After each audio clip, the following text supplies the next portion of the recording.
So wouldn't it be neat, because our Main Street lines up on two sides, to do something like that? So I got the idea to line Main Street with identity stars that shows Marion's ties to the national spotlight. A McDowell County committee, okay?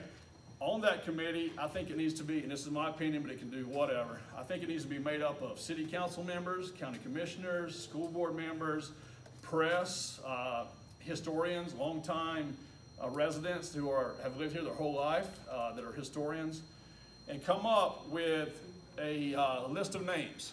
All right, after you have that list of names, once a year you open up a week-long polling.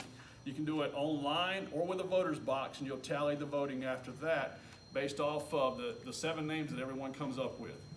Both options require a valid address to ensure that all voters are McDowell County residents. We want to keep it McDowell County. If you are a former resident, you can vote here, but you have to tell us where your residence were, okay? I think it's kind of a neat idea. Yeah, I used to live in Marion. I lived on West Court Street on 623. The house is torn down now. That was my grandfather's house. And let me back up before I do this, because I forgot to do this, and I do it every time I speak. First, before I started, I'm supposed to thank God, and I thank my grandfather, Fred Brown. All right, I want to do that now, stop publicly right now, because I do this everywhere. They're the only reason I'm here today. All right. I also like to thank our teachers and police. All right. Now that I've got it, we'll go back. Both options require valid ID. We talked about that. McDowell County residents, only 1 vote per resident. All right. That doesn't mean that you and your wife both can't vote.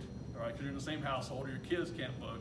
Any McDowell County resident, up to the point to where they can make a check mark. So if you've got a 5-year-old that wants to vote, let them vote. Let them learn how to vote. All right. Next.